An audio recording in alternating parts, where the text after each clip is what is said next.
علیکم ورحمۃ اللہ تعالی وبرکاتہ۔ الحمدللہ رب العالمین والعاقبۃ للمتقین والصلاۃ والسلام علی سید الاولین والآخرین وعلی طیبین الطاہرین وصحبہ الاکرمین اجمعین، اما بعد۔ قال اللہ تبارک و تعالی فی القرآن المجید والفرقان الحمید، فاعوذ باللہ من الشیطان الرجیم، بسم اللہ الرحمن الرحیم، والکاظمین الغیظ والعافین عن الناس واللہ یحب المحسنین۔ صدق اللہ مولانا العظیم وبلغنا رسولہ الامین الکریم، ونحن علی ذلک لمن الشاہدین والشاکرین والحمد للہ رب العالمین۔ لی خمسۃ نطفی بہا حر الوباء الحاتمہ، المصطفیٰ والمرتضیٰ وابناہما والفاطمہ۔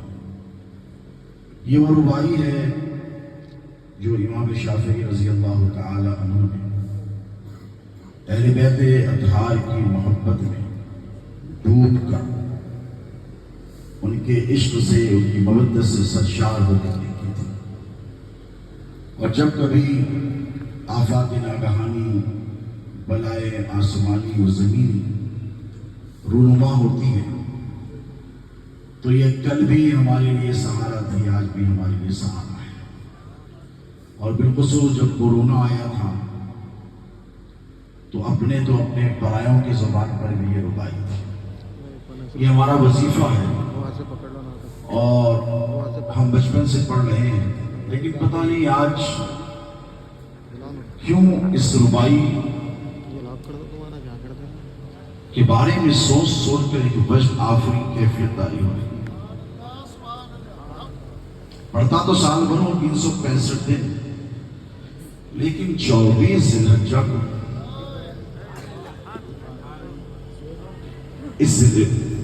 اس رباعی اور اس شعر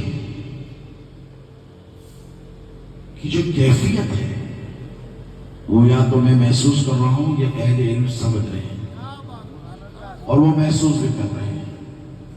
حیدرآباد کے بہت بڑے شاعر تھے، سرکار شہزادے غوث اعظم کے بڑے چہیتے تھے۔ ایسا شاعر کہ ایک صدی میں ایسا شاعر پیدا پھر کبھی نہیں ہو سکتا نعت کے حوالے سے۔ وہ حضرت خواجہ شوق رحمہ اللہ تھے، اور سرکار پیر مرشد ان سے بڑی محبت کرتے تھے۔ جو پرانے لوگ ہیں مجھے پر تشریف فرمائے ہیں، انہوں نے ان کو سنا بھی ہے، دیکھا بھی ہے، سرکار سے ان کا تعلق بھی دیکھا ہے، اللہ کی لاکھوں رحمت ہے۔ انہوں نے اس رباعی کا منظوم ترجمہ پیش کیا تھا، لِخَمْسَةٍ نُطْفِي بِهَا حَرَّ الْوَبَاءِ الْحَاتِمِ، میرے لیے یہ پنجتن ہے دافع رنج و بلا۔ ذرا غور کریں، میرے لیے یہ پنجتن ہے دافع رنج و بلا، شاہ خدا، شیر خدا، حسن و حسین و فاطمہ۔ اس رباعی کو اپنے ذہن میں رکھیں، میں نے منظوم ترجمہ جو ٹرانسلیشن ہوتا ہے وہ پوئٹک ٹرانسلیشن آپ کو اردو زبان میں پیش کیا ہے۔ اس رباعی کو ذہن میں رکھیں، اور سرکار شہزادے غوث اعظم کا جو ایک کنیکشن تھا، یہ اولاد تو سب ہوتی ہے لیکن سب برابر نہیں ہوتی۔ کسی باپ سے پوچھئے، کوئی خدمت کر بازی مار لے جاتا ہے، کوئی فرما برداری کر بازی مار لے جاتا ہے، کوئی اپنے والدین کی ضرورتوں کو پوری کر ان کی دعاؤں کا حقدار بن جاتا ہے، ان کی توجہات کا مرکز بن جاتا ہے، اور کوئی نافرمان بھی ہو جاتا ہے۔ تو سب کے سب ہمیشہ برابر وہ لیے نہیں رہتے۔ اولاد تو بہت ہے سرکار غوث اعظم کی اور پھر مولا کائنات کی، حیدرآباد میں نہیں بلکہ ہندوستان کی سرزمین پر ہو، لیکن جو تعلق اور کنیکشن شہزادے حضور غوث اعظم کو مولا علی سے تھا، یہ کنیکشن تو مثالی ہے دوستو، پھر نظر نہیں آتا۔ اولاد سب ہوتی ہے، کوئی جیالہ ہوتا ہے سڑک پر، کوئی کسی کے باپ کو کوئی گالی دے دے تو وہ دیکھتا ہے کہ سامنے والا بڑا طاقتور ہے، قوی الہیکل ہے، جسمانی حیثیت کے اعتبار سے وہ مقابلہ نہیں کرتا، لیکن جو جیالہ ہوتا ہے اس سے بھی بڑھ جاتا ہے۔ وہ یہ نہیں دیکھتا کہ سامنے والا طاقتور ہے، مجھے پچھاڑ دے گا، مار دے گا، وہ یہ دیکھتا ہے کہ میں کیا کر سکتا ہوں۔ میں اس کا بدلہ اس کا حساب کیسے چکا سکتا ہوں؟ تو اولادیں تو بہت ہوتی ہیں اور بہت ہیں، ہندوستان کے سادات چپے چپے پر موجود ہیں، لیکن خدا کی عزت کی قسم تم اپنے نصیب پر ناز کرو۔ شہزادے غوث اعظم مولا کائنات کا وہ شہزادہ تھا کہ جب کبھی اہل بیت اطہار کی شان میں رتی برابر بھی گستاخی کی جاتی تو نتائج اور عواقب کو بالائے طاق رکھ کر اپنی سر دھڑ کی بازی لگا دینے والے کو شہزادے غوث اعظم تھے۔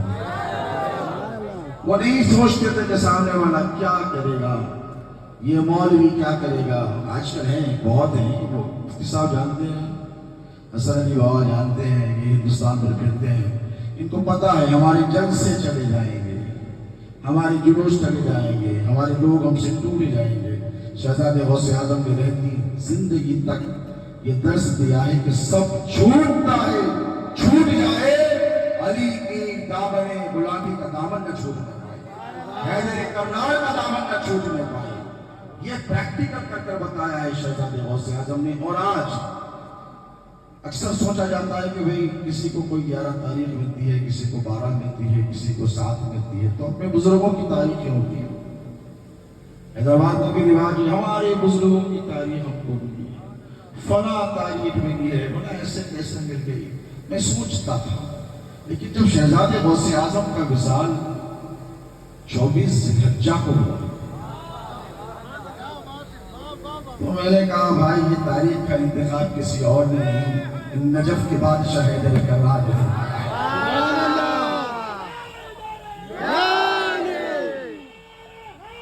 یہ کیونکہ شہزادے غوث اعظم حیدر کرار کی ہمت کا نام ہے۔ ہندوستان میں حیدر کرار اور مر مٹنے والی ذات کو شہزادے غوث اعظم کہتے ہیں۔ سبحان اللہ والحمد للہ ولا الہ الا اللہ واللہ اکبر کے ساتھ تو بہت جنازے نکلے ہیں، صبح قیامت تک نکلتے رہیں گے، لیکن نعرے حیدری کے ساتھ جو جنازہ نکلا وہ طلحہ میرے کی طرح۔ اس سے پہلے میں نے کبھی ایسا جنازہ دیکھا، اب لگانے لوگ الگ بات ہے، لیکن وہ برجستگی کے ساتھ جو نعرہ نکلا تھا، ایسے معلوم ہوتا تھا کہ حیدر کرار نجف سے شہزادے غوث اعظم کو اپنے ساتھ لے جانے تشریف لے کر ادھر غوث اعظم تشریف فرما ہے، ادھر حیدر کرار ہے۔ ایسے لگتا ہوگا کہ ایک دادا کہتے ہیں میں لے جاؤں، ایک دادا کہتے ہیں میں لے جاؤں، لیکن یہ شہزادے غوث اعظم کی عنایتیں ہیں کہ آج بھی وہ ہم کے جلوگر ہیں۔ جس آب و تاب کے ساتھ اپنی ظاہری حیات میں تھے، اسی آب و تاب کے ساتھ اپنی وفات کے بعد بھی جلوگر ہیں، اور انہی کے جلوے صبح قیامت تک رہیں گے۔ مجھ سے بے شمار بے شمار مقررین نے بہت اچھی کتابات فرمائی۔ سب سے پہلے جو کتاب ہوا وہ کچوچا شریف کے جائز جو برانچ ہے، وہاں کے فرد فرید عالم نبیل علامہ پروفیسر ڈاکٹر سید علیم اشرف جائزی کا کتاب تھا۔ انہوں نے عفو اور درگزر کے حوالے سے ایک تفصیلی خطاب فرمایا، بہت علمی کتاب تھا، اور اس پر یہ زور دیا کہ معاف کر دو، معاف کر دو، سلمت قطع معاف کر دو۔ قرآن پاک کی آیات سے بھی انہوں نے، مفتی صاحب آپ تشریف فرماتے، استدلال کیا۔ یقیناً یہ جو صفت ہے معاف کر دیں، یہ ایسا ہی کہ شہزادے غوث اعظم میں نہیں پائی جاتی، بدرجہ ادب پائی جاتی، لیکن توجہ دوستو، معاف اسی کیا جاتا ہے جو رجوع کر کے توبہ کرتا ہے۔ ہاں، اور جو توبہ نہیں کرتا، اللہ سے معاف نہیں کرتا، تو اللہ کا بندہ اسے کب معاف کرے؟ توجہ ہے آپ۔ شہزادے غوث اعظم کا ایک مزاج تھا، لوگوں نے کہا یہ کیا ہے حضرت، ہمیشہ ہاتھ پھر تلوار اور سوٹا لیے پھرتے ہیں آپ۔ تو شہزادے غوث اعظم نے فرمایا تھا کہ جو ذوالفقار مصطفیٰ نے حیدر کرار کو دی تھی، وہی ذوالفقار حیدر کرار نے کاظم پاشا کو دی۔ اور دیکھیے ایک مزاج میں جارحیت تھی، شدت پسندی جسے آپ نے، لیکن کس کے لیے؟ قرآن پڑھنے والے قرآن پڑھتے تو ہیں، سمجھتے نہیں ہیں۔ یہ جو نبی کا گانوادہ ہے نا، یہ چلتا پھرتا اٹھتا بیٹھتا قرآن ہے۔ یہ قرآن پریکٹیکل کر کے نبی کے گھر نبی نے اور نبی کے گھر والوں نے بتایا. محمد رسول اللہ والذین معه اشداء علی الکفار رحماء بینہم. اللہ کہتا ہے میرا حبیب محمد اس کے اصحاب ایک دوسرے کے لیے بہت نرم، لیکن جب کفار کی بات آئے تو بڑے شدت پسند ہیں. کیوں ہیں؟ بھائی جب صحابہ آپس میں نرم ہیں اور پھر باہر والوں کے لیے نہیں ہے تو بات یہ سمجھ میں آئی کہ جب مشن نگاہوں کے سامنے ہوتا ہے اور جب نہیں ہوتا ہے تو فرق ہوتا ہے. ایک وہ ہوتا ہے جس کے سامنے اپنے بزرگوں کا مشن ہوتا ہے، جیسے کربلا کی سرزمین پر میرے آقا حسین کے سامنے مشن تھا. وہ مشن امام حسن مجتبی علیہ السلام اپنے بستر مرگ پر کلیجے کے ٹکڑے دہنی مبارک سے اگل رہے ہیں. وہ مشن جاتے جاتے امام حسین کو دے کر گئے تھے اور امام اسد کو وہ مشن مولائے کائنات کوفہ کی جامع مسجد میں دے کر گئے تھے. کیا مشن تھا؟ کیا مشن تھا؟ وہی مشن شہزادہ غوث اعظم کے ہاتھوں میں تھا کہ باطل کے سامنے کبھی جھکنا نہیں، حق کے سامنے اکڑنا نہیں. اگر غلطی ہو تو مان لو، لیکن اگر باطل تم سے نفس آزما ہو جائے تو سر رہے یا نہ رہے لیکن جنگ ہو کر رہے گی. تو یہ مزاج شہزادے حضور غوث اعظم کا تھا کہ انہوں نے جو ذوالفقار حیدری اٹھائی تو پھر ذوالفقار جب اٹھتی ہے تو وہی تو چلتی ہے نا، کوئی اور تھوڑی چلتی ہے. جبرائیل آئے آسمانوں سے کہا لا فتح الا علی لا سیف الا ذوالفقار. تلواری تو بہت تھی وہاں پر لیکن قسم اٹھائی گئی تو حیدری کرار کی ذوالفقار کی. تو شہزادے غوث اعظم نے جو ذوالفقار چلائی بریلی شریف سے فراغت کے بعد حیدرآباد کا رخ فرمایا. اور ایک راز کی بات کہوں کہ سرکار کا پاسپورٹ ویزا سب تیار تھا لندن جانے کے لیے اور یو کے اس کے علاوہ ساؤتھ افریقہ، دو جگہ. یار دوست تو چاہتے تھے کہ یہ شہزادہ ہندوستان میں نہ رہے تو ان لوگوں نے وہیں کے وہیں پوری تیاری کر لی تھی، لیکن ان کو کیا پتا تھا کہ ہندوستان تڑپ رہا ہے شہزادے غوث اعظم کی للکار کے. شہزادے غوث اعظم نے انتخاب فرمایا حیدرآباد کا، واپس اپنی ہی وطن کو لوٹ کر آئے. اور جب آئے تو اپنے پیر و مرشد جن کا کلام میرے برادر معظم مکرم مولانا سید علی محمد قادری موسوی شبر پاشا صلی اللہ علیہ وسلم نے پڑھ کر آپ کو سنایا. انہوں نے کہا بابا اب آپ کا کیا ارادہ ہے؟ تو فرمایا مزاج میں ایک ایسی شان تھی اور استغنا تھا، چچا ابھی میں نے کچھ سوچا نہیں. تو انہوں نے کہا بابا آپ حیدرآباد چھوڑ کے کہیں نہیں جائیں گے؟ تو کہا چچا حضرت کیوں؟ تو فرمایا حضرت کے پیر و مرشد نے پروفیسر سید عبدالرزاق قادری موسوی رحمہ اللہ نے کہ بابا دنیا میں کہیں اور نہیں، حیدرآباد کو آپ کی سب سے زیادہ ضرورت ہے. اور یہ بولنے والا کوئی معمولی نہیں، غوث اعظم کا شہزادہ ہے. اور پھر علمی اعتبار سے دیکھو تو عثمانیہ یونیورسٹی کے پروفیسر عربک ڈپارٹمنٹ کے ہیڈ آف دا ڈپارٹمنٹ رہے ہیں، یونیورسٹی کے وارڈن رہے ہیں. وہ شخصیت جو دین کو بھی جانتی ہے اور دنیا کو بھی جانتی ہے، اور دونوں علوم کا دنیاوی اور دینی علوم کا اصلی امتزاج ہے. انہوں نے کہا کہ شہزادے آپ کی ضرورت یہاں پر بہت ہے، اگر آپ نے حیدرآباد چھوڑ دیا تو حیدرآباد میں سنیت کا نام و نشان ختم ہو جائے گا. یہ بولنے والی سرکار جعفر پاشا. تو سرکار پیر و مرشد نے جب پہلی تلوار اٹھائی تو وہابیت کی جو درگت بنائی وہ آپ کی نگاہوں کے سامنے ہے. اور پھر 30 سال وہابیت سے کھل کر یعنی نو کمپرومائز، صرف جنگ ہوتی ہے. اور اس کے بعد پھر 20 سال جب دیکھا فتنہ خارجیت اور ناصبیت کا اٹھا، جیسے مفتی شفیق قادری صاحب نے اور حسن علی باوا نے اپنے خطاب کے درمیان کہا کہ ان کو پہچانو. جب مفتی صاحب نے کہا کہ ناصبیوں کی کوئی مسجد نہیں ملتی، تمام فرقے والوں کی مسجدیں مل جائیں گی، ہمارے مسلک کے علاوہ دوسروں کا داخلہ منع ہے. یہ مسجد بھی آپ کو مل جائے گی، لیکن ناصریت کے عنوان سے کوئی فرقہ، کوئی مسجد آپ کو نظر نہیں آئے گی، یہ چھپے ہوئے ہیں۔ جگر نے کہا تھا کہ جو چپ رہے گی زبان منجر، لہو پکارے گا آستی کا۔ وہ جو آستی کا لہو، جو آستی کے ساتھ بچ کر بیٹھے ہیں، ان کو سب سے پہلے ہندوستان کی سرزمین پر پہچانا تو شہزادے غوث اعظم نے، جس کے لوگ جے جیکار کرتے تھے، ارے عوام تو عوام خواص، کیا سنت کا کام ہے، ارے ہم کو نہیں بولنا، سنتوں کو عام کرتے پھرتے ہیں، ہاں وہ سنتوں کو عام کرتے ہیں، وہ مدنی مذاکرے کرتے ہیں۔ ارے بھائی گندگی آپ کے سامنے اب آئی ہے۔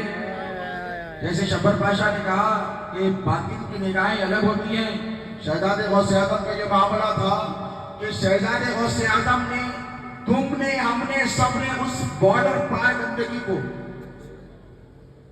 اس کے 30 سال کے کارناموں کے بعد پہچانا۔ شہزادے غوث اعظم 30 سال پہلے فرما چکے تھے، سب سے بڑا ناصبی اور خارجی بر صغیر میں، یعنی سب کانٹیننٹ آف انڈیا میں کوئی ہے تو وہی ملعون ہے جس نے عرس منایا تھا۔ یہ شہزادے غوث اعظم نے بہت پہلے چیتاونی بھی دے دی تھی اور فور کاسٹنگ بھی کر دی تھی، یہ خصوصیت تھی شہزادے غوث اعظم۔ اور اللہ تبارک و تعالیٰ کا احسان ہے کہ ان کا دامن کرم ہمارے ہاتھوں میں ہے۔ اور مفتی صاحب نے بہت اچھی بات کی کہ آیت مباہلہ وَقُلْ تَعَالُوا نَدْعُ أَبْنَاءَنَا وَأَبْنَاءَكُمْ وَنِسَاءَنَا وَنِسَاءَكُمْ وَأَنفُسَنَا وَأَنفُسَكُمْ ثُمَّ نَبْتَهِلْ۔ یہ جو آیت مبارکہ ہے، یہ اس کا جو نزول ہے اور یہ جو مباہلے کا واقعہ نجران کی طرف پیش رفت ہوئی تھی، اس کی تاریخ 24 ذی الحجہ۔ تو میں قربان جاؤں شہزادے غوث اعظم کی حق گوئی کے، میں نے کہا ایسے ہی سرکار کے مزاج میں یہ مباہلے والا تیور نہیں آیا ہے، یہ مباہلے والا تیور اس لیے آیا ہے کہ یہ حیدر کرار کے ہندوستان میں سب سے بڑے سپاہی تھے، اور شہزادے غوث اعظم زندگی بھر مولا کائنات کے دشمنوں سے لڑتے رہے، اور ہم بھی یہ اس مشن کو آگے بڑھاتے رہیں گے۔ دوستو، شبر پاشا سنگمو نے اپنے کتاب نایاب میں ایک واقعے کی طرف اشارہ کیا، حضرت نجم الدین کبریٰ رحمہ اللہ کی، بڑی خوبصورتی سے آپ نے اس واقعے کو بیان کیا۔ لیکن آپ کو پتا ہے کہ آج 24 ذی الحجہ ہے، اور آج کی یہ جو تاریخ ہے تو آیت مباہلہ کے نزول کے اعتبار سے بھی اہل سنت اور بالخصوص مولائیوں کے لیے بڑی اہمیت کی حامل ہے۔ لیکن جو خانوادے کے حضرات ہیں، جو خانوادے سے وابستہ ہیں، جو مدریدین متبصرین ہیں، ان کو بھی جاننا چاہیے کہ یہ تنہا سرکار شہزادے غوث اعظم کے وصال کی تاریخ نہیں ہے، بلکہ آپ یہ جو خوبصورت گنبد دیکھ رہے ہیں، جنہیں صدر المشائخ کہا جاتا تھا حیدرآباد، اور ایسا روح مددگار تھا میرے آقا سرکار موسیٰ قادری کا، یہاں صاحب سجادہ بیٹھے میرے چچا حضرت مولانا سید شاہ فضل اللہ قادری الموسوی صاحب قبلہ، اللہ سلامت رکھے آپ کو۔ سرکار موسیٰ قادری کا معاملہ یہ کہ اگر آپ کی ایک کرامت نہ ہوتی تو آج حیدرآباد کا نقشہ ہی الگ ہوتا۔ اس گنبد کی چمک اور اس گنبد کی دمک کی طرف دیکھیں، ان کے دادا، اب پوتے کا یہ عالم ہے تو دادا کا عالم، ذرا سوچئے کیا ہوگا۔ ان کے دادا کاروان میں آرام فرمائے، اور ان کی تاریخ بھی 24 ذی الحجہ ہے۔ ہاں، مشکات النبوہ کا ایک حوالہ شبر پاشا نے دیا، ایک میں بھی دے دوں کہ آپ اپنی خانقاہ کاروان ساہو میں جلوہ کریں۔ سرکار پیر شاہ محی الدین ثانی نے اپنا دست اقدس آپ کے ہاتھوں میں لے کر آپ کی تربیت فرمائی، کیونکہ آپ کے والد آپ کی ہی حیات وفات کر گئے تھے، جو لنگر ہاؤس میں حضرت مفتیان میرا حسین بغدادی کے پہلو میں مدفن ہے۔ تو سرکار پیر شاہ محی الدین ثانی نے، کس نے؟ سرکار پیر شاہ محی الدین ثانی نے سرکار درویش محی الدین قادری کی تربیت فرمائی، اپنے پوتے کو اپنے سینے سے لگایا، اور اپنے جو کچھ راز کی باتیں تھیں وہ ساری ان کو دے دی۔ ایک مرتبہ کہا کہ بابا درویش محی الدین، گھر میں کہو کہ کھیر بنائی جائے۔ کھیر، یا یہ بات آپ لوگ سن کے چونک جائیں گے کہ غوث اعظم کے شہزادوں کی کیا شان ہوگی۔